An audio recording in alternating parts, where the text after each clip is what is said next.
Bonjour, je suis Mathieu Aboudaram, entrepreneur et cofondateur de l'agence de conférenciers WeChamp. Notre mission est d'inspirer, souder et motiver vos équipes en leur faisant rencontrer des personnalités hors du commun lors de conférences et d'ateliers. Nous avons eu envie de créer le podcast Vision pour leur donner la parole et pouvoir partager leurs expériences au plus grand nombre. Qu'ils soient aventuriers, athlètes ou pilotes de chasse, leurs parcours extraordinaires ont été semés d'embûches avant d'atteindre les sommets de leur discipline. Management, résilience ou confiance, ils ont été confrontés à de multiples problématiques que vous rencontrez en entreprise ou dans votre quotidien et les abordent avec un regard singulier.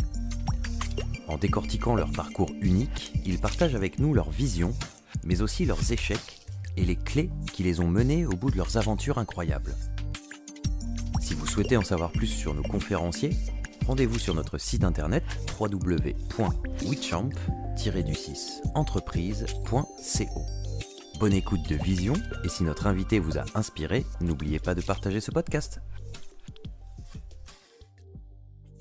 Bonjour à tous et bienvenue dans ce numéro 2 du podcast Vision. Et aujourd'hui, on a un invité un petit peu particulier. Il s'agit d'un conférencier avec qui on a travaillé dès le départ, quelqu'un qu'on apprécie beaucoup chez WeChamp, qui a eu confiance en nous et aujourd'hui avec qui on travaille beaucoup. Il s'agit de Eric Dargent. Salut Eric, comment tu vas ? Ça va très bien. Bon, bien installé, tu viens d'arriver là dans le coin, tu étais à Marseille. On a plein de sujets à aborder. Parce que chez WeChamp, on te connaît un petit peu, ça fait maintenant quasiment 3 ans qu'on travaille ensemble, mais nos auditeurs, pas forcément. Donc l'idée, voilà, ça va être de tout simplement parler de toi, savoir qui tu es, ce que tu as fait. Avant toute chose, le but, c'est de commencer par le commencement. Donc, tu viens d'où, Eric ? T'es né où ? Il y a beaucoup de choses à raconter. Déjà, je suis né à Martigues, donc c'est une petite ville à côté de Marseille, voilà, au bord de l'eau, entre l'étang de Berre et la mer, la Côte Bleue. C'est vrai que j'ai toujours vécu au bord de l'eau et c'est quelque chose qui a forgé quelque part ma manière d'être, et puis aussi cette passion que j'ai aujourd'hui de la mer. J'ai découvert l'eau au travers du fait de regarder, d'écouter la mer, d'aller se baigner, de plonger, d'apprendre à nager, d'aller pêcher, de prendre le masque, de voir qu'est-ce qui se passait au fond de l'eau. Et puis, j'ai découvert les vagues, ces mouvements de l'eau, et puis qu'est-ce qu'on pouvait faire avec ces vagues. Et je me rappelle que j'ai harcelé ma mère pour un anniversaire d'avoir une petite planche, un petit bodyboard pour aller dans ces vagues, parce que j'avais envie, j'avais vu qu'il existait le surf, j'avais vu ça à l'époque, c'était une émission qui s'appelait 30 degrés à l'ombre. Et j'avais vu ces surfeurs à Biarritz et moi je voulais faire pareil, je voulais glisser dans ces vagues. T'avais quel âge à ce moment-là ? J'avais 8 ans.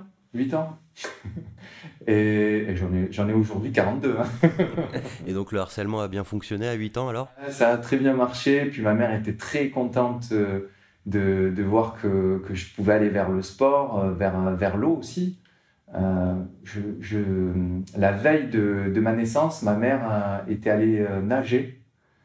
Et peut-être que ça fait partie aussi de ces bruits, de ces sensations qui font qu'aujourd'hui, je me sens bien dans l'eau et que la mer, l'océan, c'est devenu une énorme passion au final, au fur et à mesure de ces années qui ont passé.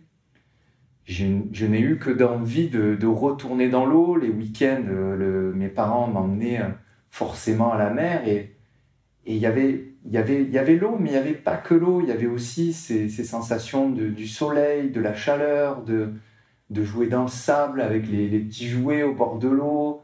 Tout ça fait que je pense que vraiment je me sens bien. Je me sens bien, c'est un élément aujourd'hui qui est devenu primordial pour mon bien-être. Et je le ressens encore tous les jours aujourd'hui. Donc le surf, on va y venir, on va pas mal en parler parce que c'est aujourd'hui quand même une belle partie de ta vie. Et avant ça, donc Quand tu étais ado, au moment de faire des études par exemple, toi, qu'est-ce que tu as fait? T'as décidé de devenir surfeur pro à l'époque ou pas du tout? Non, pas du tout. Le, En fait, tout s'est déroulé avec cette passion de la mer. Que ce soit les amis, les rencontres que j'ai pu faire. Alors, il y avait le surf, bien sûr, mais il y avait aussi la planche à voile du côté de Marseille, le Mistral, donc découverte de la planche à voile. Et puis, tout a évolué autour du surf. Donc, les amis, le travail aussi. Je suis devenu infirmier. Alors, parce que le fait d'aller aider les autres me plaît, le fait de se sentir utile me plaît. Mais il y avait aussi qu'en étant infirmier, je pouvais aller travailler où je voulais. Je pouvais partir voyager. Ça me permettait aussi de pouvoir dégager tous les jours un créneau et de pouvoir aller dans l'eau quand je veux. Donc, Le dans tout. surf était bien présent dans tes choix déjà de Et oui, carrière au début. et oui. Et puis petit à petit, c'est aussi découvrir les spots en Méditerranée, à Martigues, tout simplement. Alors, pour ceux qui ne le savent pas, on peut surfer en Méditerranée. Ce n'est pas une légende, loin de là. Et il y a d'ailleurs pas mal de champions qui viennent de Méditerranée. Mais on va en parler plus tard. Et du coup, pardon, je t'ai coupé, mais Ben oui, la Méditerranée, ça reste un endroit où on voit les serviettes qui sont allongées sur la plage, une espèce de mer d'huile, et puis un peu à la Bryce de Nice, avec la mamie qui passe avec le bonnet tout doucement. Non, ben, l'hiver, il y a aussi des houles, il y a aussi des tempêtes, donc on arrive à surfer en hiver. Et on a de très très bons spots, puisque l'endroit, en tout cas sur la côte bleue où je suis, est très découpé avec beaucoup de roches, ce qui fait qu'on a beaucoup de vagues de roches, de ce qu'on appelle du reef, et qui nous permet de surfer entre 2 à 3 fois par semaine en hiver. Donc une d'accord. fréquence de surf assez importante, avec des conditions bien sûr qui sont moins grosses que sur l'océan, mais qui permet, comme tu l'as dit, de voir des champions comme les Del Perro arriver à avoir un niveau mondial, et puis aussi, comme moi, hein, d'arriver à quelque part à aller le plus loin possible dans la performance. Et avec un niveau mondial aussi, on va en parler. Alors du coup, en tant qu'infirmier, tu as voyagé un petit peu. Qu'est-ce que tu as fait quand tu as eu ton diplôme Eh ben, au départ, donc je disais, c'était découvrir les spots qui étaient autour de moi, Martigues, et puis le surf, c'est aussi le voyage et la découverte. Et c'est vrai que j'aime bien aussi sortir de l'image uniquement du surfeur bronzé qui a uniquement cette envie d'aller dans l'eau. Pour moi, le surf, c'est un mélange de tout. C'est justement cette amitié, la découverte, cette envie de découvrir différents coins. Et le voyage fait partie du surf. Découvrir d'autres pays, d'autres cultures, voilà, les sensations qu'on peut avoir de l'alimentation visuelle, des sensations de paysages, de températures qui peuvent être différentes si on part vers le nord ou vers le sud. Donc, cette multitude et cette incroyable voilà, plaisir de découvrir fait partir du surf. Et naturellement, quand j'ai pu commencer à bouger, notamment en ayant mon permis au départ, ça a été simplement déjà de découvrir la côte ouest, les Landes, le Pays Basque, et puis après d'aller encore plus loin, d'aller jusqu'en Espagne, et puis ensuite de prendre l'avion, d'aller jusqu'au Maroc, les Canaries, et puis d'aller encore plus loin, de découvrir les États-Unis, de découvrir les Antilles, l'Indonésie. Donc voilà, vraiment, le surf, c'est tout ça pour moi, et c'est devenu quelque part ma vie, cette passion du voyage et du surf et de la rencontre et du partage, parce que ça reste aussi un partage et d'échange qu'il y a au travers du surf. quand on parlait de voyage, donc il y a un voyage donc qui t'a marqué à vie, qui est la Réunion, bien sûr. Tu vas nous raconter ça, mais en gros, donc c'était un peu dans quel contexte, c'était en quelle année que tu es allé à la Réunion? Alors, la réunion, en fait, c'était un peu particulier, puisque J'étais un peu sur un tournant personnel où j'avais travaillé en réanimation pendant 3 ans, j'avais travaillé en service de dialyse pendant 3 ans, ça faisait 7 ans aussi que j'étais en libéral en tant qu'infirmier. Donc, et puis j'avais envie d'autre chose. J'avais envie, Tu étais sur la région de Marseille à cette époque-là, Martigues? j'étais sur Martigues, oui. Et j'avais envie d'aller vivre ailleurs, de faire découvrir ça aussi à ma famille, à mes enfants, à ma femme.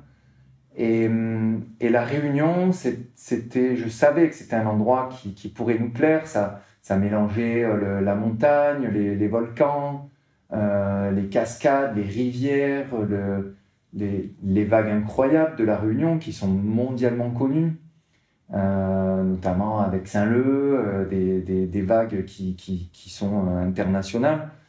Des amis aussi qui sont là-bas. Je savais qu'il y avait une facilité aussi pour moi en tant qu'infirmier libéral à aller bosser là-bas. Donc j'avais envie d'aller vivre là-bas, de partir quelques années au moins.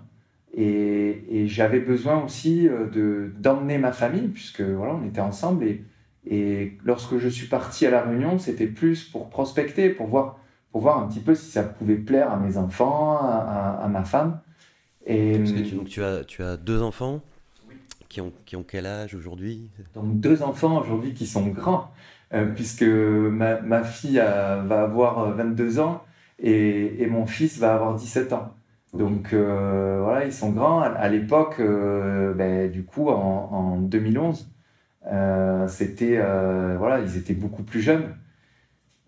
Ce voyage, il a été juste parfait au départ. C'était voilà, l'alimentation, les plaisirs de la bouche, les plaisirs visuels, les amis qui étaient là-bas, le surf incroyable. Et puis, ça s'est pas passé comme j'espérais. Je voyais un tournant dans ma vie. Et, et au final, ce voyage aura été un tournant, mais pas comme je l'avais prévu. Donc, Qu'est-ce qui s'est passé? je me suis retrouvé, j'étais parti surfer. Pour imaginer, on était sur Saint-Gilles, qui est un petit peu le Saint-Tropez de La Réunion. C'est les habitations, les restaurants, le club de plongée, le petit port qui est à côté, les enfants qui se baignent, le monde à la plage, beaucoup de surfeurs, des écoles de surf, les surf shops, les magasins. Voilà, donc je me suis retrouvé à l'eau. J'étais parti surfer cet après-midi. Le temps était clair, il y avait du soleil, il faisait bon, pas de vent, des petites vagues qui déferlaient pas très loin du bord. Euh, voilà, des conditions, on va dire, presque parfaites. Je surfais, j'avais fini ma session, je comptais sortir. J'avais ma femme, mes enfants qui étaient au bord, en train de boire un coup. Voilà, et puis j'étais assis sur mon surf, et puis à un moment donné, j'ai senti vraiment comme si je tapais sur un rocher, quelque chose de dur. Et puis je me suis penché, et à ce moment-là, j'ai vu un requin qui était accroché à ma jambe. Euh, ça, a, ça a été très rapide. J'ai essayé de me défendre. J'ai tapé sur la tête de ce requin. J'ai, voilà, ça a duré quelques secondes. Et puis j'ai senti que ça tirait, que ça vrillait, et puis j'ai senti que ça relâchait. Il a essayé de t'emmener au fond Non, ça a Non. été quelque chose d'assez rapide, d'assez violent, on va dire. Et, et c'est pas. Voilà, c'est très rapidement, donc j'ai senti que ça lâchait. Et, la première chose que j'ai faite, c'est d'appeler à l'aide, de crier autour de moi, et de prendre mon surf et de partir vers le bord. Donc j'ai essayé de prendre une première vague. Moi, j'ai cru au départ que le requin m'avait lâché. Et, et non, en fait, en ramant dans la première vague que j'ai réussi à avoir, j'ai regardé ma jambe, et c'est là que j'ai compris que ma jambe avait été littéralement arrachée.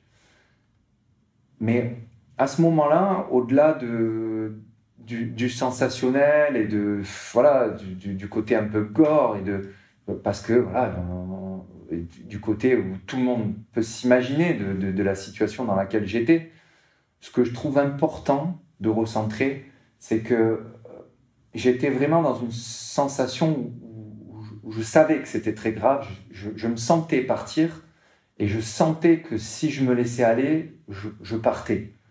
Et c'était pas quelque chose de douloureux, c'était comme si je me relâchais, je m'en allais, mais presque avec douceur. C'était pas violent, il y avait pas de crainte, il y avait pas de peur. Euh, et c'est vrai que ce truc-là, c'est resté quelques secondes. Je savais plus mon choix et puis je me suis raccroché. Je me suis raccroché à ma passion de la mer. Je me suis raccroché à mon travail, à ce qui me plaît dans la vie et surtout à ma famille qui était là, qui était présente, mes enfants qui étaient au bord. Et ça m'a tenu. Je voulais vivre. Je voulais vivre. Et ça, c'est une sensation très forte que j'ai ressentie et qui était quelque part le départ de tout ce qui s'est passé après et de toute l'énergie qu'aujourd'hui je mets dans le fait de continuer, d'aller de l'avant, de rien lâcher, cette espèce de rage qui s'est inscrite en moi à ce moment-là et qui m'a jamais lâché. C'est allé très vite. Je me suis retrouvé sur la barrière de corail à me serrer la jambe pour éviter que l'hémorragie soit trop forte. Très rapidement, d'autres surfeurs m'ont rejoint. Un garrot m'a été fait. J'ai eu de la chance. J'ai eu de la chance que tout ça se soit déroulé quand même assez rapidement. Et qu'il y ait eu du monde à côté. Tout à fait, qu'il y ait du monde qui me mette donc il y avait un steward qui était là, qui avait les bases de notions de premier secours. Donc il a pris le Lycra d'un autre surfeur, il a fait un garrot. On m'a emmené jusqu'au bord. Là, je me rappelle me raccrocher à chaque son, chaque sensation. Je me rappelle de chaque son de voix, voilà, qui me disait de m'accrocher, de tenir bon. Et puis j'avais toujours cette rage, ce truc. J'ai jamais perdu connaissance. Les pompiers ont mis du temps à arriver parce qu'au départ, ils ont cru à une blague. Ils pensaient que c'était pas possible qu'un accident se déroule sur cette zone-là. Ça a été à la fois très intense parce qu'après j'ai aussi ma femme qui est arrivée et toujours pareil, cette rage, cette envie que ça continue. Je lui disais je veux m'accrocher, je veux continuer à voyager, je veux continuer à surfer. Je vais même demander si quelqu'un pouvait aller chercher ma planche qui flottait dans le lagon.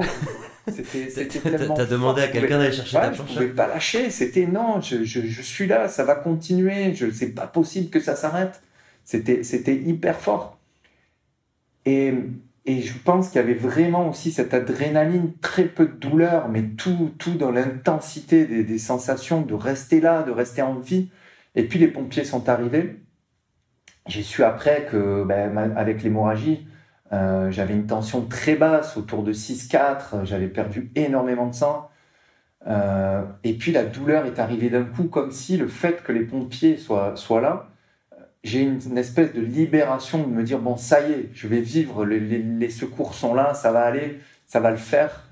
Et là, la douleur est arrivée d'un coup.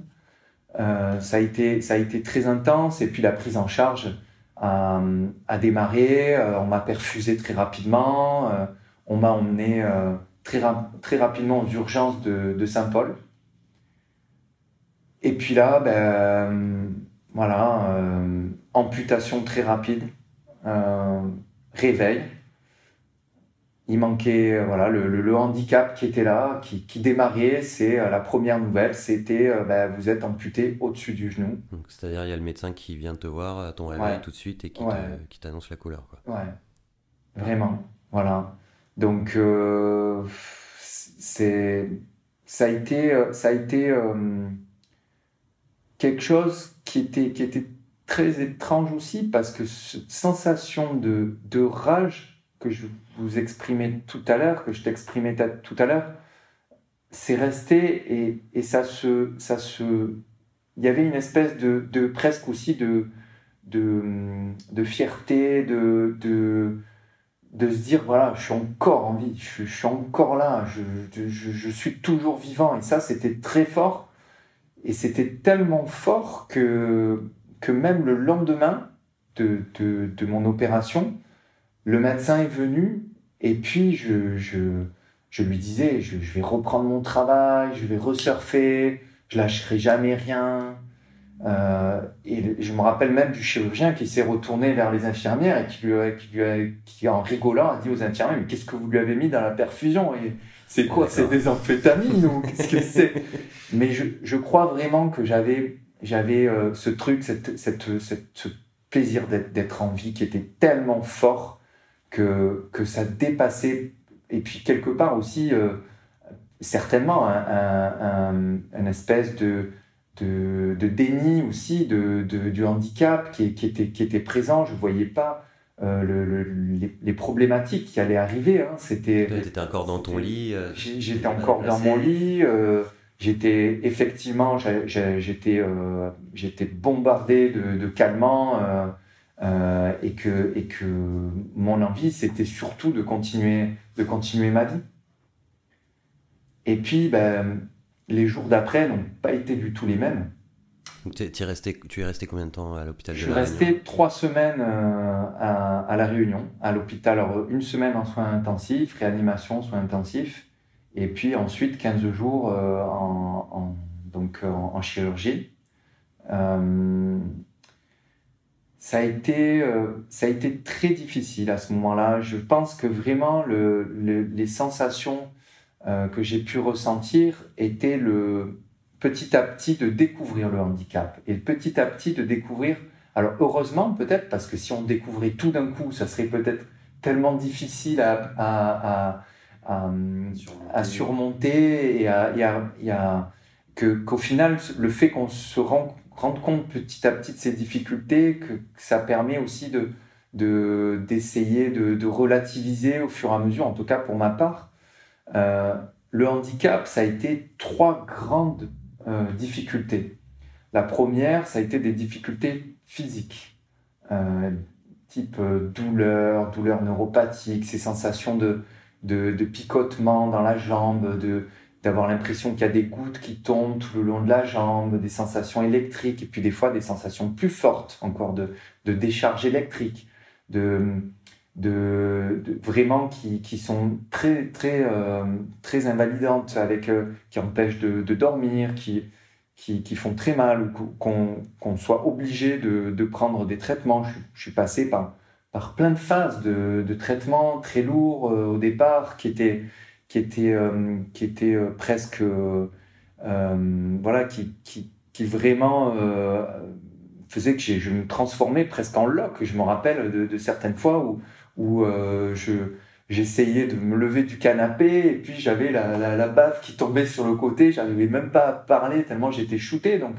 Donc c'était très fort, ces douleurs neuropathiques que j'ai pu petit à petit surmonter, hein, que grâce aussi au surf, grâce à plein de petites choses. Je me rappelle d'une fois où j'étais assis dans mon jardin, complètement stone par tous ces médicaments. Et puis, je me suis aperçu qu'en me centrant sur quelque chose, j'étais en train de ramasser des petites herbes comme ça dans mon jardin, tout doucement. Et puis, à chaque fois que je me centrais sur les choses que je faisais, eh bien, c'est pas que ma douleur disparaissait, c'est que j'oubliais cette douleur. Et du coup, je me suis aperçu qu'en me centrant sur d'autres projets, sur d'autres choses, la douleur était toujours là, mais je la surmontais. Et j'arrivais à vivre avec. Et aujourd'hui, je crois que aussi, ça participe à tout ce que je réalise, tous mes projets. C'est aussi ce truc, ce besoin d'aller en avant. Aujourd'hui, je sens, en même temps que je te parle là, je sens ces picotements. C'est un petit peu comme quand on se réveille le matin, qu'on a écrasé le bras avec sa tête, là, et puis que les sensations reviennent. On est engourdi. On est engourdi. Et moi, c'est tout le temps. C'est tout le temps, et puis avec des fois une intensité différente. Voilà, ce handicap, c'est ces douleurs-là. C'est aussi... Douleur physique et... Douleurs physiques, c'est aussi des douleurs psychologiques, le mental. On se retrouve... Qu'est-ce qu'on se dit justement quand tu sors de l'hôpital de La Réunion, par exemple, où tu reviens en France, Dans quel état d'esprit tu es Il y a plein de choses qui viennent. Déjà, moi, c'est vrai que j'avais tendance à me débrouiller tout seul.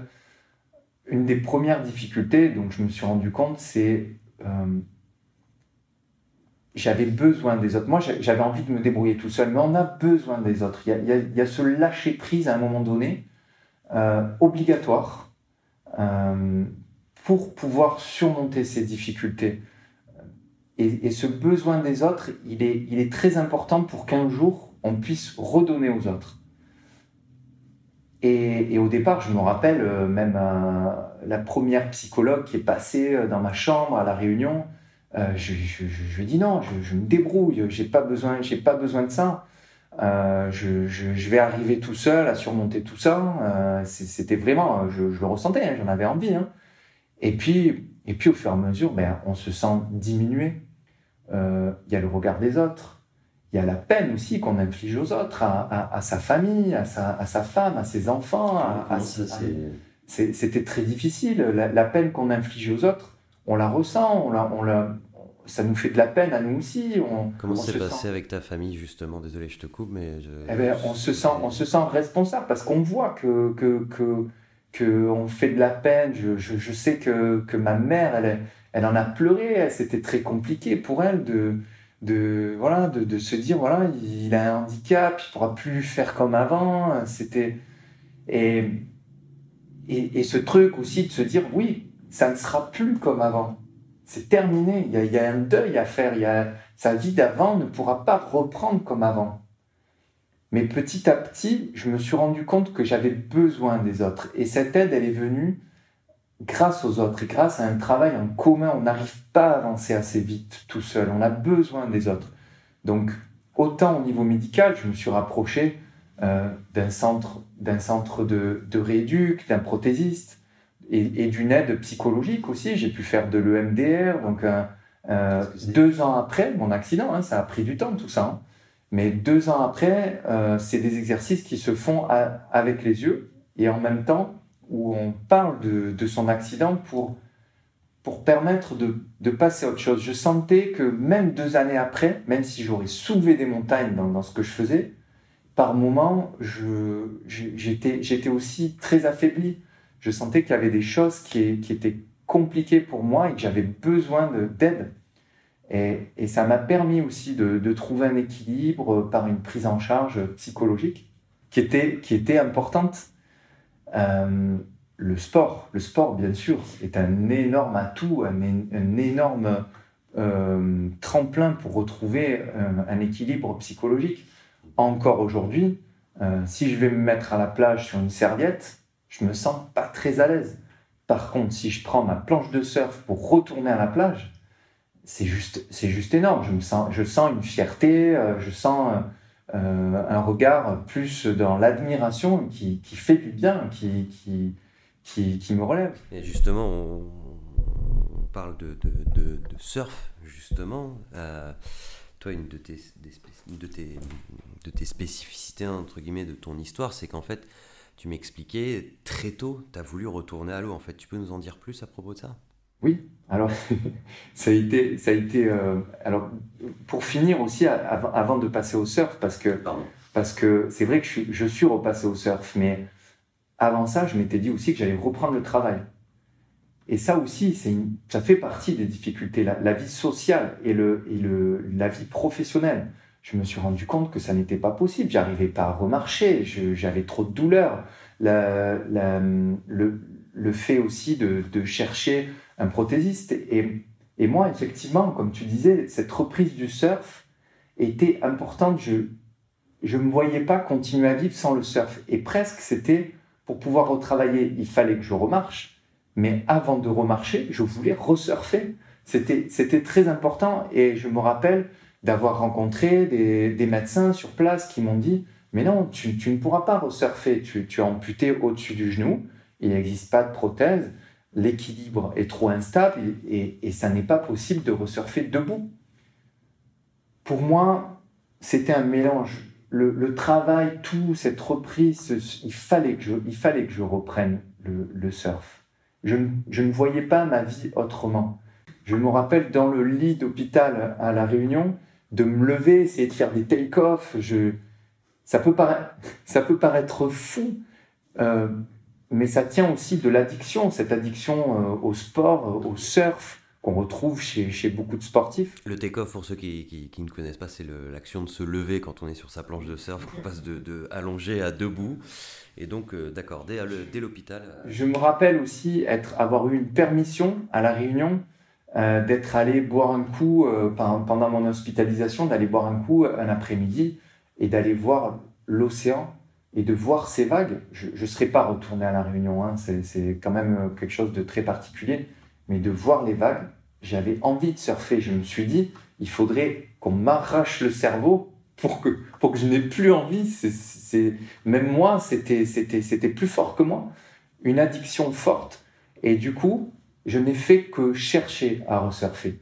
Et quelque part, j'ai fui les gens qui me disaient que ça n'était pas possible. Et j'ai essayé de me rapprocher des gens où je sentais qu'il y avait ce feeling, ce truc qui était à l'écoute. Et je me rappelle avoir vu plusieurs prothésistes aussi qui m'avaient dit il va falloir remarcher d'abord, c'est pas possible, resurfer, c'est trop compliqué. Et puis un jour, j'ai trouvé un prothésiste qui m'a écouté et qui m'a pas dit tu vas resurfer. Il m'a dit écoute, je ne sais pas, je n'ai jamais vu personne d'autre avec ton handicap resurfer, mais je ferai tout pour t'aider. Et ça, c'était juste énorme, c'est ne pas mettre de barrière. C'est quelque chose qui est très important. On n'a pas à rajouter des barrières. Le handicap est déjà une énorme barrière, une énorme difficulté. Et là, j'ai eu l'impression, quand je suis sorti, pourtant, il ne m'avait pas dit que j'allais resurfer, mais je suis ressorti de son cabinet, j'avais l'impression de voler tellement c'était bon. Et je me suis dit, c'est lui, il y a cette écoute, il va m'aider. Parce que tous les autres, que ce soit des prothésistes ou même les médecins, donc te disaient qu'en gros le sport, notamment le surf... Ils m'orientaient autrement, il n'y avait pas cette écoute, il n'y avait pas cette approche, et je pense que c'était pas dans le sens de me faire du mal, c'était dans le sens de me diriger vers ce que eux pensaient bon. Mais moi, c'était pas ma voix, c'était pas mon envie, c'était pas ma passion, moi j'avais besoin de ça. Et pour imaginer, j'ai eu mon accident en février. J'ai rencontré mon prothésiste, c'était fin mars.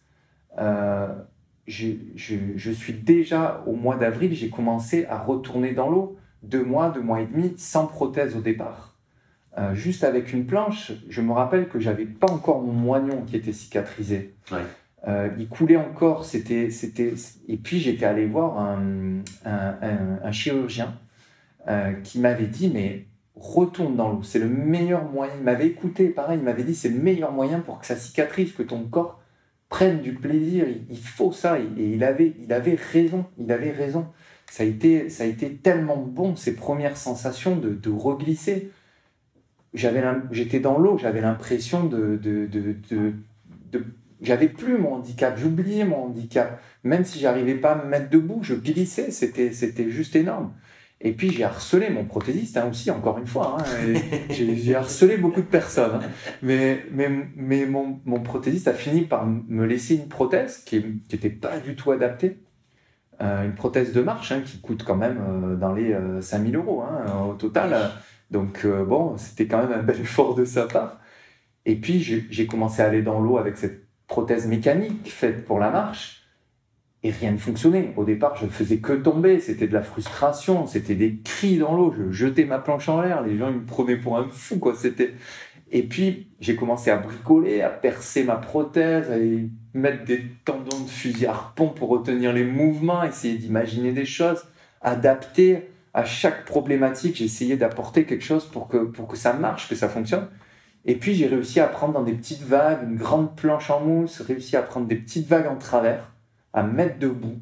Et là, c'était parti. C'était juste énorme. Voilà, partir d'en haut de la vague, glisser tout le long, tenir debout et puis sortir de cette vague. Et là, c'était parti. Je savais que c'était possible. Je savais, j'en étais sûr dès le départ de toute façon. Et c'est vrai que j'ai jamais rien lâché. Et cette sensation-là, ben, j'ai continué. Après, ben, j'ai montré effectivement cette prothèse que j'avais toute bricolée à mon prothésiste. Au début, il s'est mis les mains à la tête. Mais qu'est-ce que tu m'as fait, quoi? Et puis, j'ai montré les vidéos des premières vagues. Et là, il est resté voilà, les grands yeux ébahis. Et puis ben, quelque part, ça a été de cesse que de faire évoluer ces prothèses, ma façon de surfer, améliorer les choses pour que je puisse évoluer. Je pensais reprendre mon travail au départ, rapidement. Il m'a fallu 6 ans et demi Ah oui. avant de reprendre mon travail. Alors que le surf, il t'a fallu? Eh ben, du coup, 1 mois et demi, 2 mois quoi, pour retourner dans l'eau, même sans prothèse. Et bon, je ne resurfais pas comme je surfe maintenant, hein, mais je crois que j'avais besoin de ça.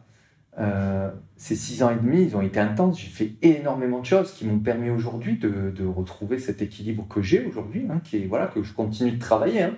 C'est jamais fini. Hein. Mais j'ai énormément de choses pour aller au-delà des difficultés, de rester toujours ultra motivé dans ce que je fais et surtout de faire ce qui me plaît, d'aller vers ce qui me plaît et ce qui me fait vibrer. Ouais, ce qui te rend heureux, Ouais. ce qui t'anime.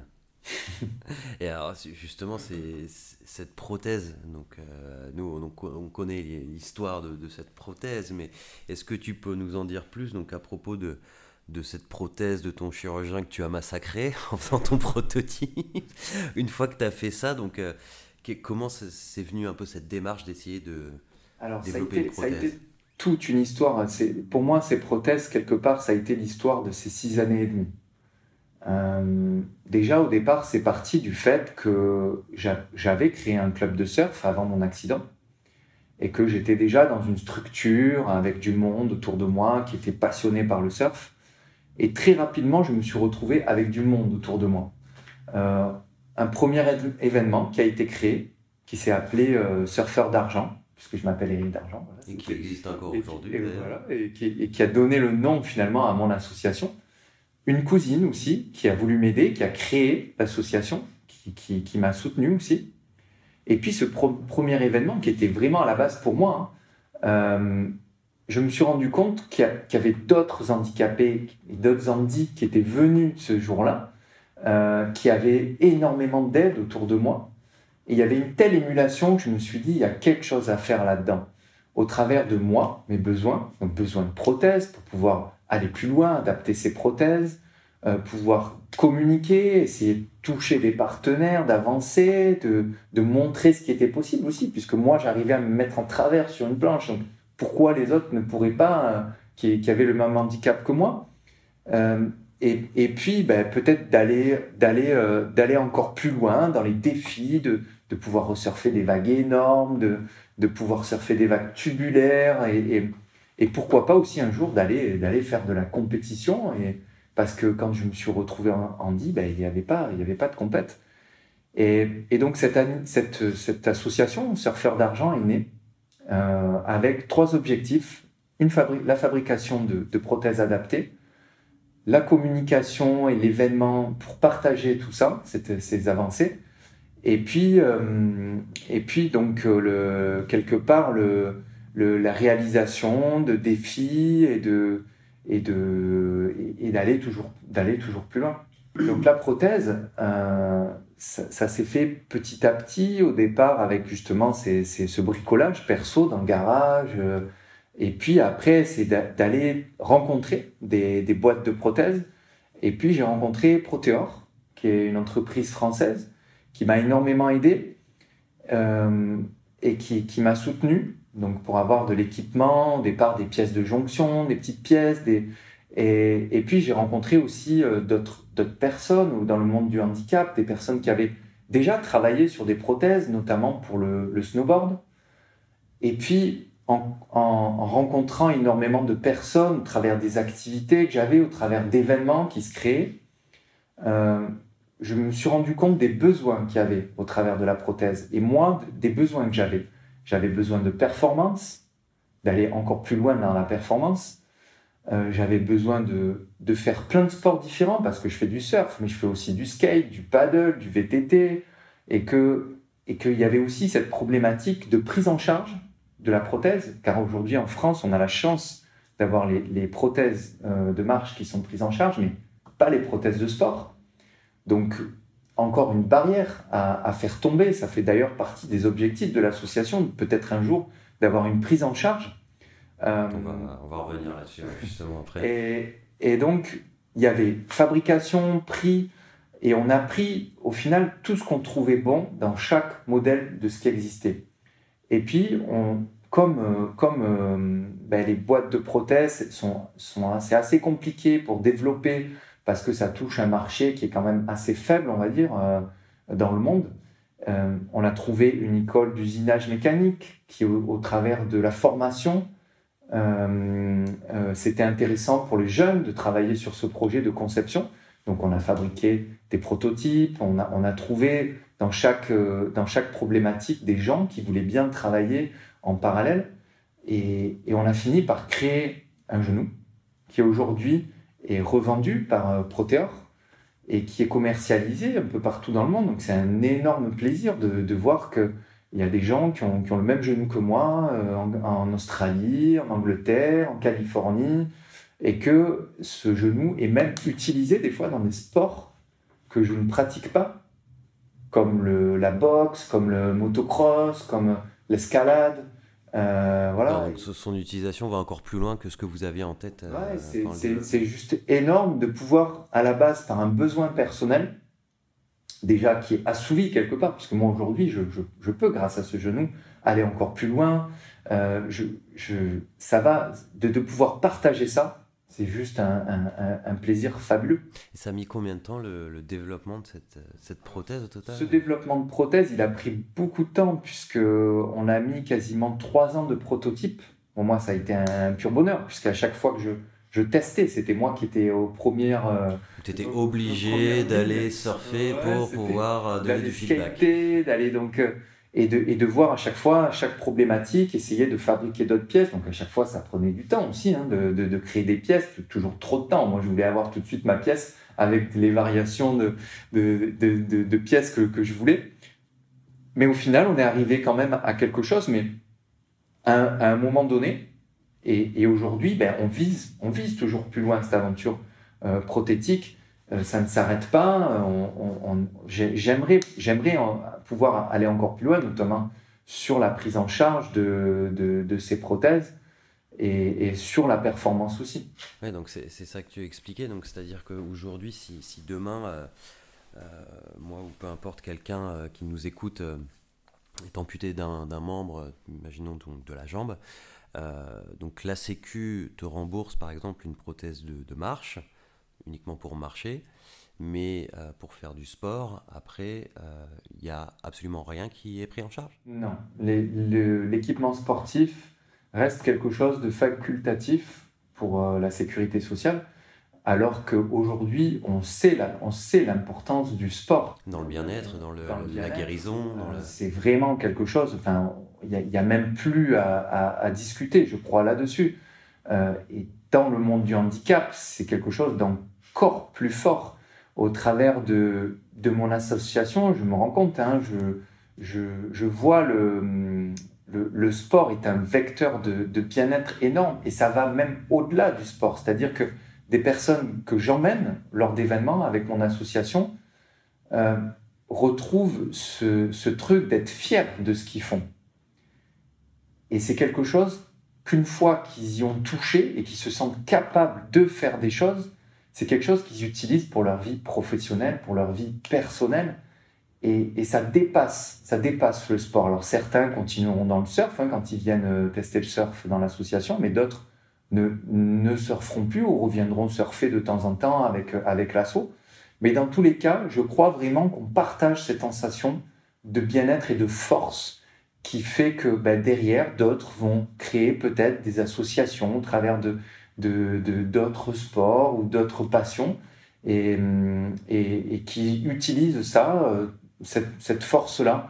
Donc moi, je crois dans l'importance du sport pour trouver un bien-être dans les difficultés que produisent le handicap. Moins de douleur, on va moins chez le médecin, un bien-être psychologique, on va moins chez un psychologue, on se sent mieux, on va aller retravailler plus rapidement. Donc pour moi, il y a un réel intérêt aujourd'hui à ce que ces prothèses de sport soient prises en charge. J'ai pu aller, au travers des projets de communication de l'association, aller au Sénat, aller à l'Élysée. J'ai rencontré Macron, j'ai rencontré Hollande, j'ai pu discuter quelques instants avec eux. J'ai eu cette écoute. J'ai essayé de défendre aussi cette idée du sport et du développement de prothèses. Aujourd'hui, rien n'a changé. C'était en quelle année ça remonte déjà? Ça remonte, oui, ça remonte, mais je pense que les choses évoluent. On essaye de se faire entendre et c'est quelque chose qui se fait grâce à... Chacun amène une pierre à l'édifice. C'est pas grave, l'échec fait partie de la réussite. Pour moi, je me retrouve toujours avec, on va dire, presque 98%, si c'est peut-être 99% de fois où ça ne fonctionne pas. Mais c'est pas grave, on continue à avancer. Ça sera peut-être pour les 1% où ça va fonctionner et on va aller à quelque chose qui est phénoménal. Donc, moi, je continue à croire, à parler de ce qui m'anime et moi, je crois en tout cas qu'un jour, les choses à ce niveau-là changeront. Parce qu'il y a eu, comment dirais-je, un projet de loi qui a été proposé, qui a été soumis ou quelque chose ou est-ce que tu sais un petit peu l'avancée d'un point de vue de l'État? Vraiment, le point où on en est, c'est qu'au niveau économique, la sécurité sociale est dans un, on va dire, pas dans le meilleur de sa forme. C'est pas nouveau. Et que c'est aussi dirigé par des personnes qui sont craintifs de ce qui se passe et qu'à chaque décision, ils ont peur des conséquences que ça peut entraîner. Et ça bloque certaines fois des évolutions qui, pour nous, en bas, nous semblent tellement évidentes, mais qui, en haut, posent tellement de craintes que ça n'avance pas. Il y a une sorte d'immobilisme par peur de prendre des risques. Oui, et je crois que c'est quelque chose vraiment qui anime presque le politique aujourd'hui de façon... Là, on parle un peu de politique, mais qui anime quelque chose... On le voit dans tous les sujets, dans énormément de sujets, cette crainte de faire mal ou de pas faire le bon choix, et qui fait qu'on ne bouge pas. Peur de perdre son électorat peut-être parfois aussi. Et du coup, on perd du temps, on perd des fois et à nous aussi, après à nous de faire valoir et de pas rester simplement dans la critique et dans le fait de râler, hein, mais d'agir. Et d'aller communiquer quelque chose qui fasse bouger un jour. Voilà. Et j'aborde ce sujet-là parce que effectivement, comme tu le disais, le sport est vecteur de bien-être, de développement personnel qui permet énormément d'améliorer la guérison de beaucoup de pathologies. Hein. Mais surtout, ce qui est dingue, c'est que aujourd'hui, certains malades, par exemple, donc, reçoivent du sport sur prescription. Donc l'État est bien au courant que le sport, ça aide, etc. Mais aujourd'hui, on est dans une situation où on rembourse allègrement des médicaments qui peut-être vont te shooter et vont en aucun cas ne te faire avancer dans ces périodes difficiles, mais on rembourse pas quelque chose de beaucoup plus sain qui s'appelle le sport. Et voilà, et ça, moi, personnellement, ça me rend dingue, alors que je suis pas dans ton cas, tu vois. Mais voilà, donc c'était juste pour une petite aparté. Je suis tout à fait d'accord, mais malgré tout, comme tu dis, voilà, le sport sur prescription, on voit bien qu'il y a des choses qui évoluent. Des choses sont faites, hein. On ne peut pas non plus être tout le temps uniquement dans la critique. Des choses sont faites. Je sais que dans certains centres de rééduc, on arrive par exemple à faire prendre en charge des semaines de sport alors qu'avant ça n'était pas possible. Ou voilà, il y a des choses qui sont faites, hein. Moi je ne suis pas forcément non plus au courant de tout. Je suis aussi au courant de ce qui me touche et de ce que je vois. Donc, effectivement, en tout cas, cette problématique prothétique est un problème qui aujourd'hui n'est pas encore résolu. Ben écoute, on espère que peut-être un haut responsable de la sécurité sociale nous écoute. Et puis que, mais voilà, mais surtout, je pense qu'effectivement, que des gens comme toi ou d'autres associations continuent à montrer que vous existez et qu'il y a un vrai besoin.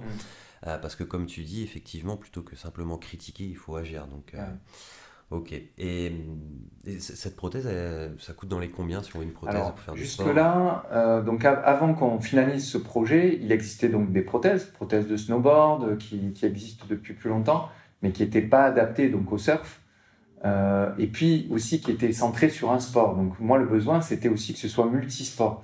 Donc là, on a diminué presque par 2 le coût du genou, puisqu'il était autour de 6 000 euros.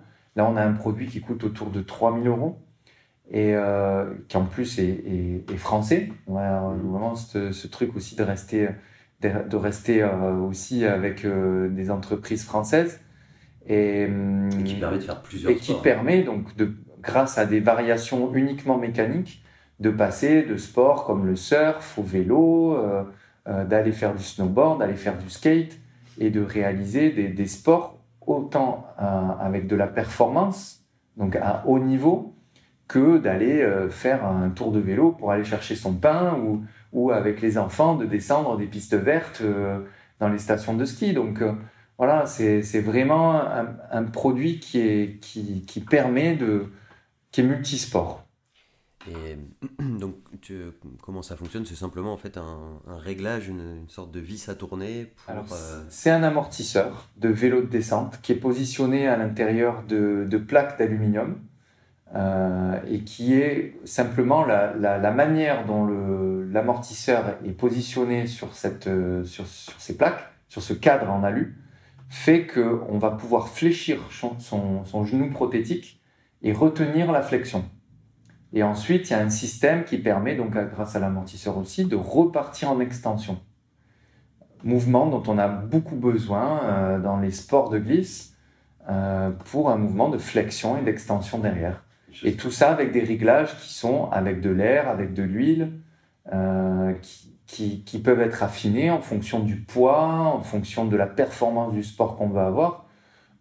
Tout simplement, par exemple, en snowboard, quelqu'un qui va descendre tout doucement va pouvoir mettre des pressions plus faibles à l'intérieur de l'amortisseur que quelqu'un qui descendrait à fond les pentes et qui a besoin de beaucoup plus de pression dans son amortisseur. Quelqu'un comme toi. Ouais. Oui. Oui, si, je t'ai vu en vidéo. Et alors, pour terminer un peu ce chapitre de prothétique, simplement aujourd'hui, il y a des. Donc, tu me parlais, il y a des avancées, enfin, avec la data notamment, il y a des choses qui sont en train de se faire pour améliorer encore. Il y a des choses qui peuvent se faire, il y a des choses qui évoluent. Ça va doucement, comme j'expliquais, l'évolution des prothèses de sport, finalement, dépend peu des entreprises prothétiques parce que le gain financier qu'il peut avoir grâce au sport est finalement peu important comparativement à des prothèses, par exemple, de marche qui vont toucher des millions, voire peut-être des milliers de personnes, des millions et des milliers de personnes. Et tandis que le sport, on est sur un nombre beaucoup moins important, mais pour moi, ça n'a pas d'importance. Moi, ce que je vois, c'est que même si ça touche quelques centaines, quelques milliers de personnes, l'importance est là. Et puis, il y a aussi ce développement qui fait que demain, peut-être que le sport, aussi le développement au travers du sport, pourra peut-être aussi amener un développement au travers des prothèses de marche. Il faut savoir que pour moi, une prothèse de sport, c'est quelque chose de très souple. J'ai l'impression de marcher comme sur un matelas. Une prothèse de marche, c'est très dur. On a l'impression d'être sur un bout de bois. Donc, j'aimerais même que ces sensations de plus souples, plus doux s'inscrivent aussi dans les prothèses de marche.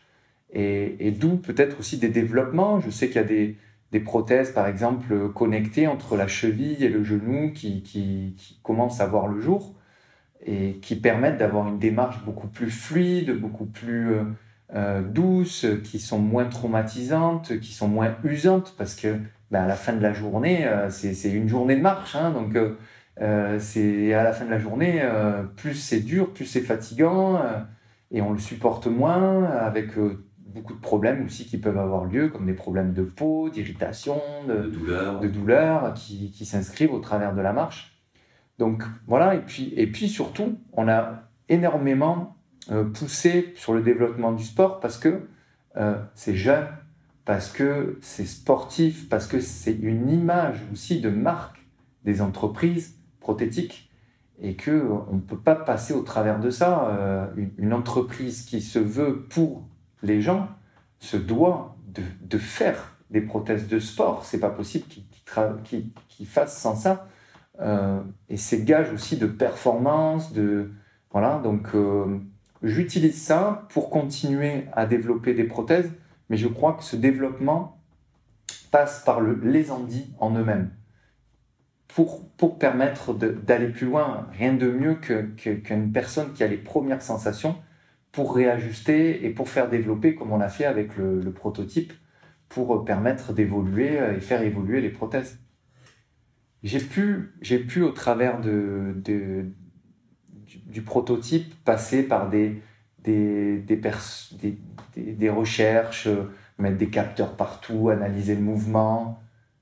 Et une fois qu'on a les courbes, qu'on sait analyser tout ça, bon ben oui, mais c'est beaucoup plus abstrait que moi qui vais essayer la prothèse et qui tout de suite vais dire « Ah mais non, sur la façon dont le genou se plie, ça va trop vite au départ, il faut que ça ralentisse, la courbe de l'amortisseur, c'est pas bon, il faut la modifier. » Voilà, il y a une rapidité de développement qui est juste phénoménale. Donc on a besoin de l'humain et de l'handi pour aller plus vite et pour avancer. J'en reste persuadé. Okay. Donc, futur projet, oui, c'est de continuer à aller encore de l'avant et demain de faire des pieds encore différents et des genoux encore différents.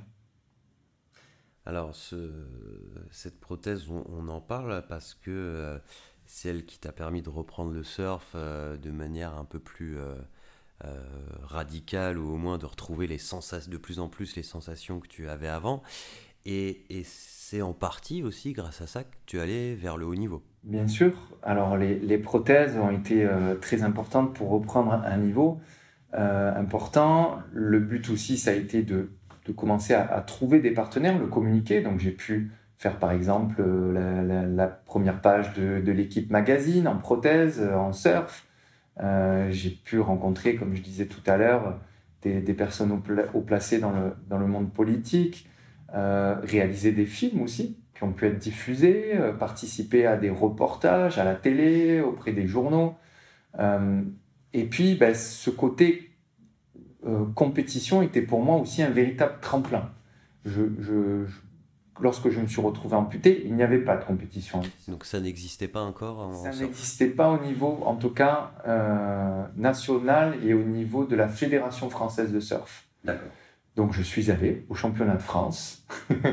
C'était en quelle année ça? Je ne m'en rappelle pas, c'était il y a au moins 6 ans, ouais. 6 ou 7 ans. Et je me rappelle être monté sur le podium. Donc, être allé voir les organisateurs, être monté, on m'a dit « Ah ben monte, alors va t'exprimer et dire voilà, j'ai un handicap, je surfe et demain j'aimerais qu'il existe un championnat de France, j'aimerais que ça permette de développer aussi le handisport et le handisurf et l'accessibilité au surf. » Et puis, c'est pas moi qui m'en suis occupé, mais quelque part, je pense que voilà. Et puis je suis pas tout seul à avoir poussé là-dedans. Ça s'est fait que il s'est créé une section handi au sein de la Fédération française de surf, et donc un championnat du monde handi surf, un championnat d'Europe handi surf, un championnat du monde handi surf, et qui m'a permis de participer à ces compétitions et de finir aujourd'hui 5 fois champion de France, champion d'Europe et 3 fois vice-champion du monde. Voilà, pour moi, la compète est un énorme vecteur de progression, aussi de montrer de notre performance, et aussi un énorme plaisir personnel de dépassement de soi, et quelque part, mais oui, aussi de rage, de ce truc d'être encore en vie et de se dire, ben voilà, je continue à avancer et puis je suis capable d'aller chercher une place au championnat du monde alors que, ben, effectivement, je viens de Méditerranée, de chez Bryce de Nice et d'aller dépasser le niveau d'Hawaïens ou de Sud-Africains ou de Brésiliens et de leur prendre la place. Voilà, c'est juste énorme et l'image aussi qu'on donne à d'autres personnes qui se retrouvent dans le handicap et qui voient ça et qui s'accrochent aussi quelque part à la vie, de se dire voilà, rien n'est fini. Effectivement, je pense que en tout cas, tu l'es pour nous, par exemple, au sein de WeChamp, et pour beaucoup de gens à qui on parle de toi, et beaucoup de clients avec qui tu as travaillé. Mais je pense que beaucoup plus loin que ça, pour beaucoup de jeunes, par exemple, c'est un exemple de voir des compétitions comme ça et de voir qu'on peut devenir le champion du monde de sa discipline, peu importe son handicap. Ça peut être quelque chose de super inspirant. Moi, j'étais pas du tout dans la compétition. Le surf, c'était vraiment quelque chose, un plaisir personnel dans le voyage, dans la rencontre. J'avais un niveau qui me permettait de surfer partout. Mais c'est vrai qu'aujourd'hui, dans la compétition, je trouve ce plaisir aussi de développer son surf. Donc, au travers de la prothèse, au travers du shape, puisque j'ai aujourd'hui un shaper avec qui on affine les volumes au millimètre près pour essayer de trouver la planche parfaite vis-à-vis de mon handicap, mes difficultés. Alors le shaper, c'est le fabricant de planches, ouais. L'artiste qui... Un coach aussi, un coach sportif qui vient me filmer, on analyse les mouvements et on va utiliser le mouvement de la prothèse, mais aussi le mouvement du reste de ce qui me reste de sein et peut-être des fois de créer une autre manière de faire pour faire la même manœuvre et d'utiliser ce qui me reste, voilà, de bon et de valide en tout cas, pour arriver à faire une manœuvre jusque-là impossible malgré qu'il y ait la prothèse. Donc analyser chaque difficulté pour aller au-delà et pour aller encore plus loin, ça me plaît dans la compétition. C'est vraiment quelque chose qui me fait plaisir. Et voilà, et à chaque fois que je vais dans l'eau, c'est aussi pour aller appuyer des mouvements, essayer d'appuyer encore plus, être encore plus radical et continuer à évoluer malgré mes 42 ans. malgré, ça va, hein.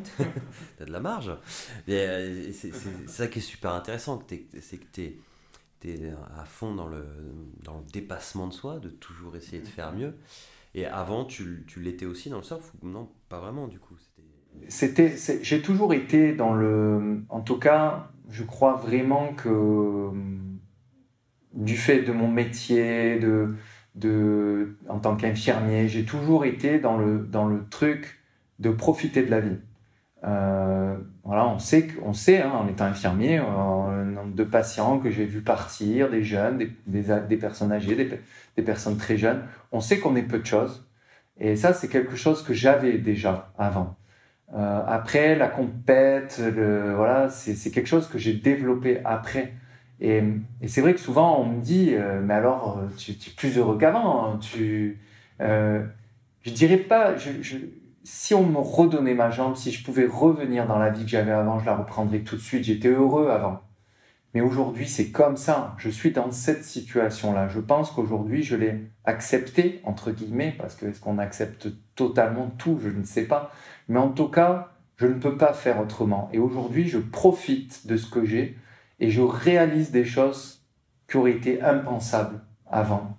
Et c'est là où c'est beau. Et souvent, on me dit aussi, est-ce que tu prends plus de plaisir qu'avant en surf? Ou est-ce que tu surfes mieux qu'avant? Je dirais pas, je surfe pas mieux qu'avant, je suis toujours beaucoup de difficultés. Mais par contre, le plaisir que je prends, ça, personne ne peut me l'enlever. Personne ne peut me venir et c'est à moi. Et quand j'arrive à surfer, c'est encore plus fort qu'avant. C'est rush d'adrénaline, y a en plus, avec ce handicap, quelque chose de revanche,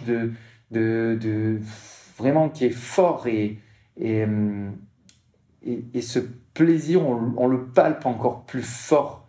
Donc, non, j'ai plus de difficultés qu'avant, mais non, j'ai pas moins de plaisir et j'en ai encore plus. Du coup, par rapport à la compétition, donc tu disais que tu allais voir la Fédération française de surf pour t'exprimer et qui t'a, semblerait-il, écouté, ou en tout cas ça a participé au développement de ce championnat. Et du coup, comment tu as fait pour faire de la compétition? Parce que c'est quand même différent de la compétition, je dirais, pour les valides. Comment ça se passe déjà d'un point de vue compétition pour les personnes en situation de handicap? Alors, la compétition, ça reste très particulier. Et dans le monde du handicap, encore plus, je pense. Bon, donc, comme j'ai exprimé, il y a le développement de soi, le fait de travailler donc, sur le shape, sur sa proprioception personnelle, sur le fait d'être coaché. Euh, Aujourd'hui, la compétition dans le handicap, ça reste quelque chose de difficile à réaliser pour plusieurs raisons. Parce que déjà, il n'y a aucune prise en charge, très peu de sponsoring, Ouais. très difficile de toucher des partenaires. Il n'existe aujourd'hui aucune personne handicapée dans le monde du surf, handi, qui vit du surf et des compétitions. Aucun surfeur en dit. Ouais. Alors ça aussi, peut-être que ça se développera un jour. Une difficulté de trouver des partenaires dans le monde du surf. Alors, principalement, je crois, encore à la frilosité, notamment en France, de l'image du handicap, qui paraît peu vendeur, alors que moi aussi, là-dessus, je défends vraiment le fait du dépassement de soi, de la performance et de l'image incroyable d'un sportif handi qui a failli mourir et qui se retrouve avec un handicap et qui arrive quand même à continuer à pratiquer son sport à haute performance. Et puis on voit même des sportifs handi qui arrivent à dépasser le niveau de sportifs valides. Donc malgré tout, il y a cette difficulté-là. Et puis si on va un petit peu plus loin dans le monde de la compétition et du handicap, c'est aussi qu'on est obligé de faire des règles et que ces règles, pour qu'elles soient le plus justes entre les handicaps, elle est très compliquée. Pour exemple, on va prendre quelqu'un qui est amputé fémoral comme moi. Il va y avoir des personnes qui vont être amputées avec un moignon court, d'autres long. Chaque handicap est différent et très difficile de faire quelque chose de juste. Et c'est vrai qu'il y a ce côté pervers aussi de la compétition qui fait que certains handicaps peuvent être effacés de la compétition parce qu'ils ne sont pas compétitifs face à d'autres handicaps. Et Alors, ça, il faut... c'est-à-dire, Alors, par exemple.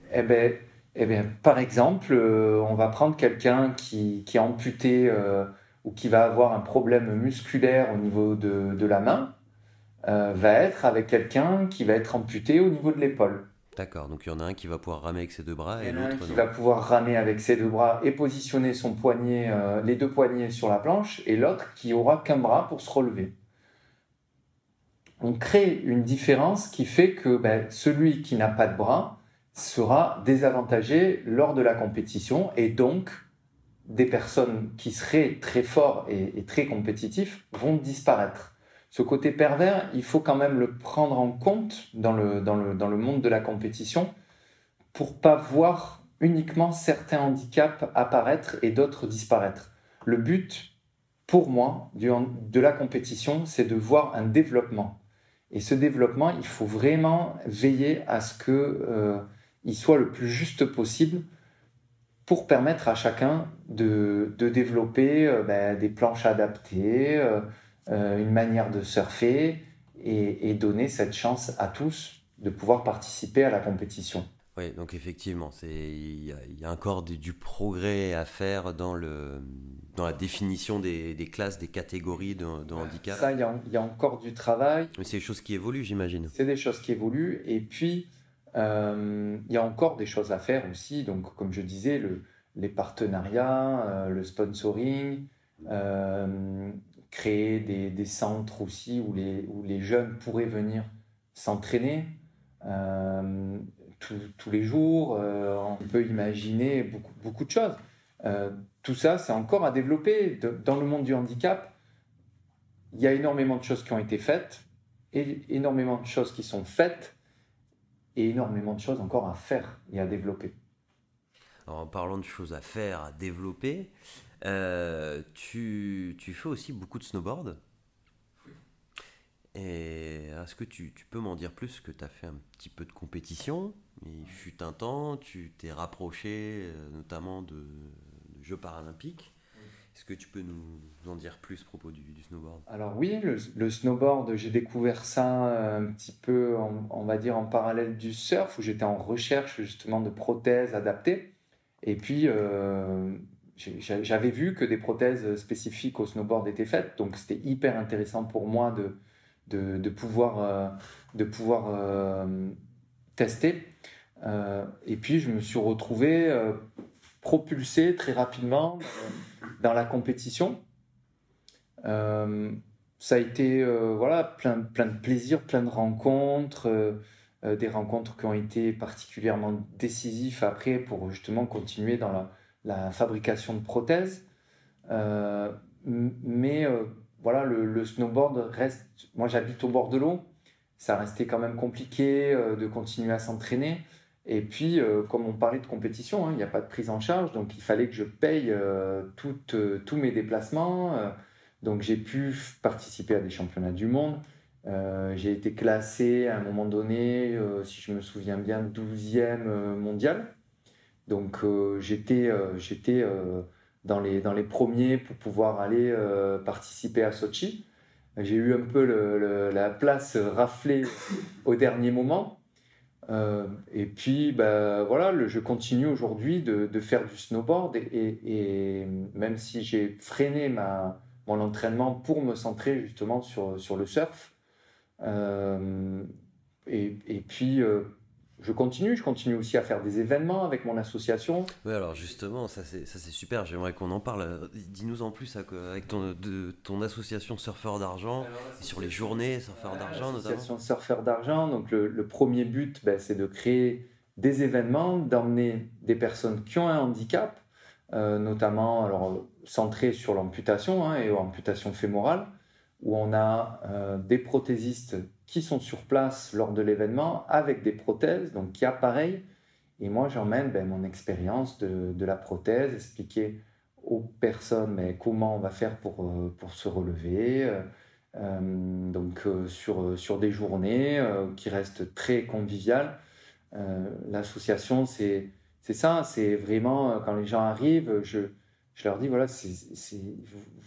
vous allez devenir des super-héros, vous allez devenir des surfeurs d'argent.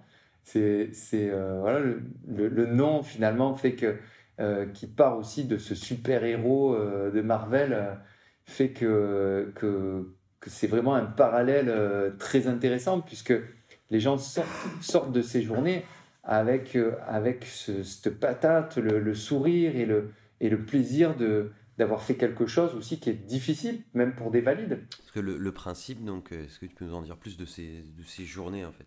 Ben, le principe, c'est des personnes qui veulent tester soit des genoux ou qui veulent tout simplement venir passer une journée à la mer.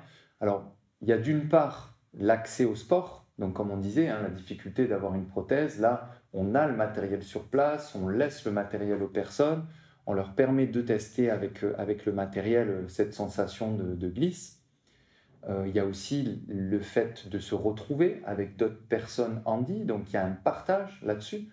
Et puis aussi, il y a des bénévoles qui sont là, il y a des médecins qui viennent participer, qui voient aussi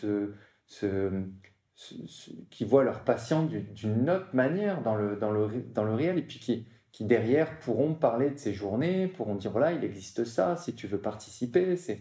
Et, et il y a aussi, ben, finalement, ça se fait dans un milieu qui est ouvert, avec d'autres personnes qui passent, des gens qui félicitent, qui disent mais vous êtes incroyable.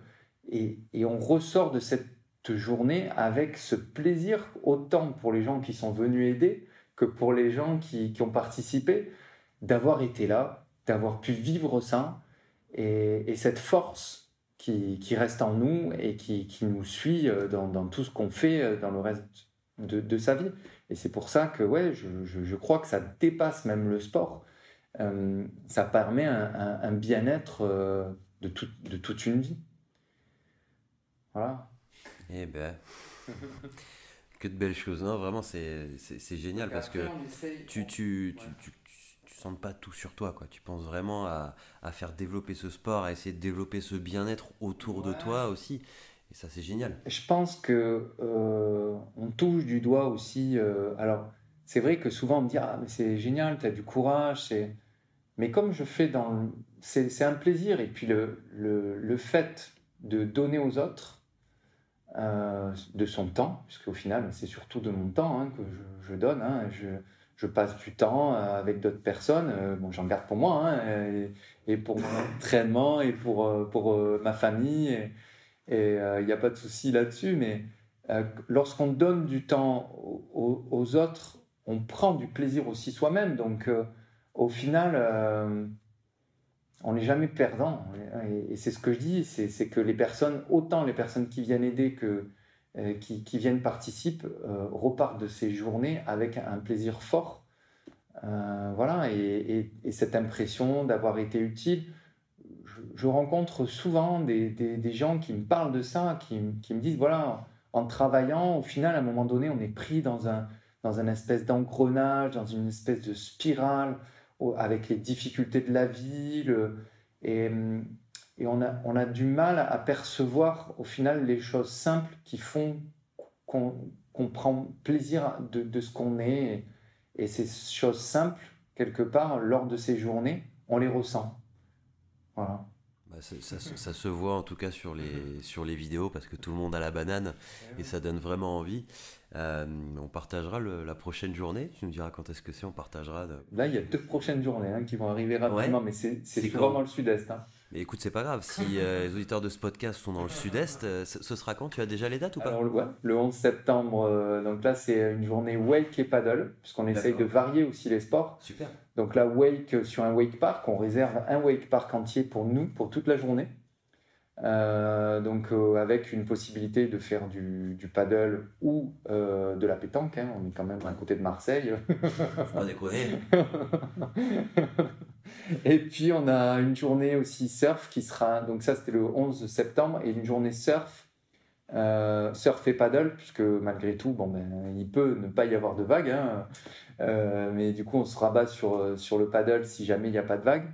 Mais en général, on a toujours eu des vagues sur tous nos événements surf, même si c'était petit. Et là, c'est le 2 octobre. D'accord. Et donc là, le premier événement dans quelle ville c'est? Alors là, c'est en dessous d'Avignon, au Pontet.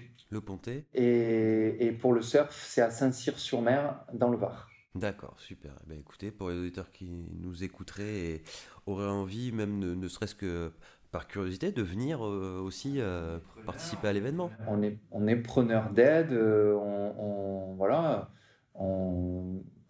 C'est vrai que ça, à partir du moment, c'est sûr qu'on essaye de centrer sur les bénévoles qui savent surfer ou qui ont déjà une expérience quand même dans le surf.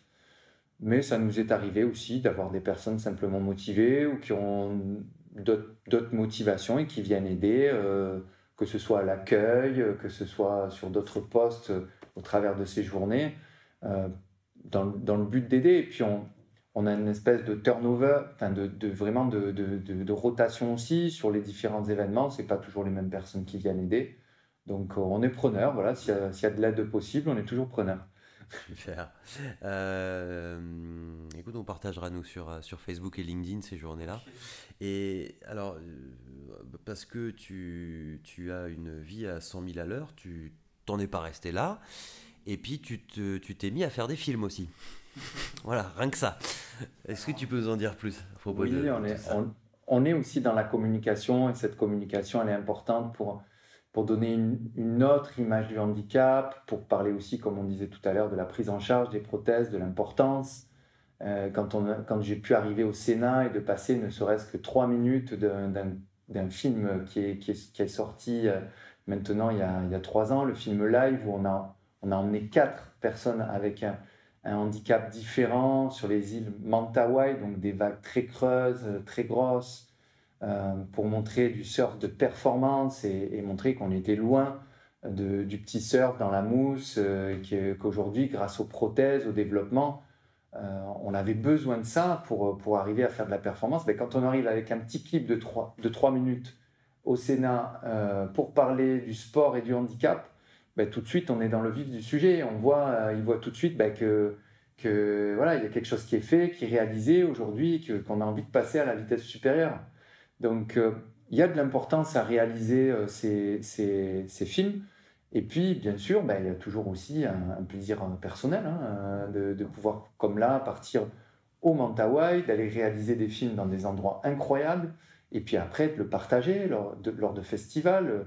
Ce film Alive, voilà, qui signifie bien ce qu'on voulait faire ressentir, être en vie, est parti à Hawaï, est parti aux États-Unis, il est parti en Espagne, dans plein de festivals différents. Il a été primé sur différents festivals. Il est même aujourd'hui diffusé au musée du surf en Californie, à Oceanside. Un vrai plaisir de faire partie de cette histoire du surf. Voilà, donc développer ça, pour nous, ça a une importance. Et là-dessus aussi, c'est tout un boulot de trouver des partenaires, déjà, parce que ça coûte de l'argent. Et puis aussi de trouver une utilité. Le but, c'est pas juste de partir en vacances et de se faire plaisir à soi-même, c'est aussi qu'il y ait un impact derrière, donc un travail aussi pour diffuser, pour se déplacer, pour aller représenter les films. Et là, sur le prochain projet, donc on a un projet qui va aussi dans le fait de l'événement. Donc, on sait que les Jeux Olympiques en France auront lieu en France en 2024 et le surf fera partie des Jeux Olympiques, le surf valide. Oui. Pas encore. Ouais, pas encore. À mon grand désespoir, le handicap, le sport, le paralympique au niveau de l'handisurf, le parasurf, ne sera pas présent logiquement à Tahiti. Et donc Tahiti qui sera le site où se dérouleront les épreuves de surf des JO de Paris 2024. Voilà. Et pour nous, on ne pouvait pas en rester là. J'avais été contacté par des prothésistes sur Tahiti, sur Papeete, qui souhaitaient que je vienne pour rencontrer d'autres personnes et découvrir la vie là-bas. Et j'ai eu envie de créer un film autour d'un événement qu'on créerait là-bas à Tahiti avec des structures locales, les prothésistes locaux, les clubs de surf, des clubs handisport aussi qui existent déjà. Il y en a sur Tahiti, déjà. Sur Tahiti, il y en a. Et qui sont partants puisque je les ai contactés pour un événement sur place. Et on est 3 handis ici, 3 potes. Alors, on est 3 potes. Parle-nous-en de tes potes. Donc, une personne qui est amputée de bras, qui travaille aussi dans le développement de l'handisurf de façon même internationale. Qui s'appelle Benoît Moreau, qui bosse notamment sur une équipe qui est en Espagne, donc très actif dans l'accessibilité au surf dans le monde du handicap, qui travaille aussi sur le shape, donc la fabrication de planches de surf, et notamment pour les personnes qui sont paraplégiques, donc avec des surfs adaptés pour permettre de paraplégique, on est d'accord, c'est quand on perd l'usage de ses jambes, de ses membres inférieurs. Voilà, et de leur permettre de surfer allongé, sans se mettre debout, mais allongé, parce que la glisse est quand même là, et de pouvoir profiter quand même de l'océan. Moi, apporter mon expérience de la prothèse, et puis Jérôme Bonelli, qui lui est sourd, et donc lui, un peu l'image aussi de ces handicaps non visibles, mais qui sont forts dans les difficultés, notamment dans la difficulté d'isolement, où on se retrouve enfermé, une difficulté aussi d'accessibilité, que ce soit de toute façon à la formation, à l'enseignement, à la vie sociale aussi. Et c'est vrai que s'ouvrir là-dessus, c'est aussi une image importante de montrer qu'on a besoin de développer aussi au travers de handicaps différents cette accessibilité au sport. Et voilà, donc ce film se veut sur 3 bouts de vie différents, unis par la même passion et qui vont, au travers de leur plaisir personnel, aller partager ça avec d'autres.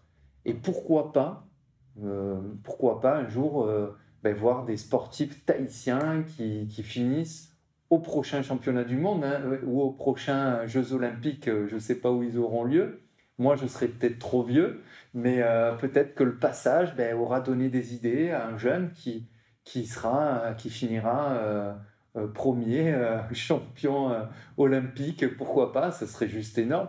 En tout cas, d'influer sur quelque chose et de partager ça, c'est juste énorme. Et après, le partager au travers d'une réalisation d'un film, c'est encore plus énorme. Donc voilà, et on espère pouvoir le diffuser au travers de la télé ou des médias. Voilà. Ce premier film, Alive, il est disponible quelque part? Alors, ce premier film, Alive, il est disponible sur Internet, on le retrouve sur le web. Donc, c'est-à-dire sur YouTube ou sur une plateforme VOD? En tapant Live, Éric Dargent, on retrouve sur YouTube le film en intégralité. D'accord. Voilà, et puis là, ce film Live était vraiment un film basé sur le sport, sur le surf, avec des images assez fortes sur le surf. On voit le handicap. Et puis on perd de vue finalement ce handicap, on ne voit plus que des sportifs qui réalisent leur sport. Le prochain projet Aura qui veut dire envie en tahitien, donc on reste encore là-dessus, mais sera plus ciblé sur quelque chose de documentaire, où il sera beaucoup plus parlé, beaucoup plus explicatif que le dernier projet. Pour nous, c'était aussi une envie personnelle de développer ce format-là. Et on l'espère aussi qu'il touche au-delà des surfeurs, qu'on puisse toucher des gens qui soient complètement novices ou pas du tout au courant de ce qui peut se passer dans le monde du surf et de l'handisurf. Et du coup, Tahiti, au passage, aller surfer la mythique vague de Tiopo? Pourquoi pas, on verra bien, on n'a aucune prétention, on tient tous les 3 à notre vie quand même. Mais si on a l'occasion de pouvoir et de voir qu'on a le niveau et qu'on a assez de temps et qu'on trouve aussi de l'aide sur place pour nous driver, pour aller sur les... Parce qu'il n'y a pas que Tiopo, il y a énormément de vagues à Tahiti, plus ou moins dangereuses, plus ou moins tubulaires, plus ou moins impressionnantes. Ce qui est sûr, c'est que pour moi, ça fait partie d'un des objectifs de cette réalisation de film, c'est de montrer de la performance et d'aller encore plus loin, je l'espère, arriver à prendre des tubes et de montrer ce côté prothétique et tubulaire qui est juste impressionnant et qui marquerait les esprits au travers d'un film. Donc oui, aller surfer Tiopo, pourquoi pas, si on en est capable, et ça sera un défi personnel. Bon, en tout cas, en attendant la sortie de ce film, déjà je conseille à tous nos auditeurs vraiment de regarder Alive, parce qu'effectivement les images sont impressionnantes. Et alors, on va s'arrêter là, parce que tu as pas mal de choses à faire. Moi aussi j'ai envie de pisser. Bon, on peut le laisser, c'est pas grave. Écoute, on est des humains. Non, je voulais juste finir par te demander avec ton parcours, tout ce qui t'est arrivé, toute la manière dont tu t'es relevé, etc. Si demain tu devais t'adresser à des personnes qui deviennent du jour au lendemain en situation de handicap, quel message, quel conseil ou message tu souhaiterais leur adresser? Bien souvent, la crainte, c'est de ne pas pouvoir ou de ne pas être capable de. Moi, je crois qu'en fait, le message, il ne s'adresse pas qu'à des handis. C'est le message que j'ai et que j'essaye de porter, c'est d'aller vers ce qui nous plaît, d'aller vers nos rêves et de tout donner pour les réaliser. Voilà, vraiment, c'est celui-là. Euh, des difficultés, bien sûr qu'on en a, qu'on soit avec un handicap, qu'on soit valide, on a ces difficultés de vie, on en a tous. Mais je crois du fait qu'on soit porté par le plaisir et par l'envie de réaliser nos rêves, on arrive toujours à quelque chose. Et même si c'est pas le but qu'on s'était fixé, même si on est en dessous, c'est pas grave. C'est pas grave. On prend du plaisir, on arrive à faire des choses. Et moi, voilà, mon message, ce serait plutôt de rien lâcher, d'aller vers ses rêves. Mais ça, il n'y a pas besoin d'être Andy pour aller vers ça. Ouais. Super, bah écoute, merci beaucoup Eric pour ta participation. Je vais te laisser aller faire ce que tu as à faire. Et puis, pour nos auditeurs qui veulent en savoir plus sur le profil d'Eric, donc n'hésitez pas à aller voir sa page Surfeur d'Argent sur Facebook pour les événements. Nous, on partagera. Et puis, son profil de conférencier aussi sur le site www.wechamp-entreprise.co. Merci Eric pour toute cette vision que tu as partagée avec nous aujourd'hui. Et avant de vous dire au revoir, je voulais simplement remercier tous ceux qui sont encore là, qui ont écouté Eric jusqu'au bout. Et puis pour nous soutenir justement dans cette démarche de podcast, n'hésitez pas, si vous êtes encore là, à mettre un petit like sur ce podcast, à le noter 5 étoiles, ça nous aidera vraiment. Donc voilà, merci à tous, merci Eric, et à bientôt pour de nouvelles aventures.